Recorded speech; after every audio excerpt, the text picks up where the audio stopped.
So let me play devil's advocate a little bit. Okay. I want to ask, do mechanics really matter? And I ask this because you look at players like a Rick Barry, who played years ago, had the underhanded free Yeah. throw shot.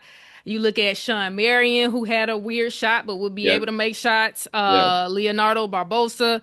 Yeah. Even now, Tyrese Haliburton. Yeah. It's unorthodox, but he makes shots. Yeah. And I'm asking you, is it mechanics or do what's best for you? Yeah. That's a good question. I get asked a lot. I like to say there's an exception to every rule, right? Uh, you could hit the lottery and become rich, or you could take these business or investing principles and invest your money a certain way and get rich too. And so there's an exception to every rule. And so I like to say, well, for every player that we talk about, like with mechanics, and you mentioned some, even KD doesn't have these like, really smooth orthodox. He has some unorthodox mechanics, but I'll come back with the question. If you tried and teach 100 players to shoot like KD, or you tried and teach 100 players, in one group, and then you did a study, and then you teach 100 players to shoot like Klay Thompson, who would you think have the opportunity? The group of 100 with Klay, 100 with KD.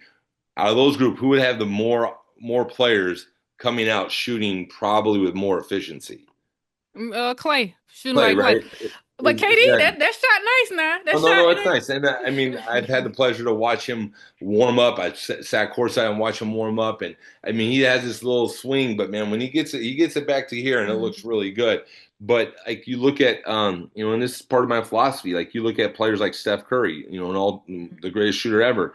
Like he doesn't swing the ball across his face. It's on his right side. Klay Thompson, it's on his right side. Steve Nash was an elite shooter, and if Steve Nash was playing in this era, with the amount of threes they were going up, he would have done some crazy numbers with threes. He shot on the right side of his body. Dirk Nowitzki shot on the right side of his body. You look at some of these elite players, and they're all shooting not exactly the same way, but there's these principles that are the same.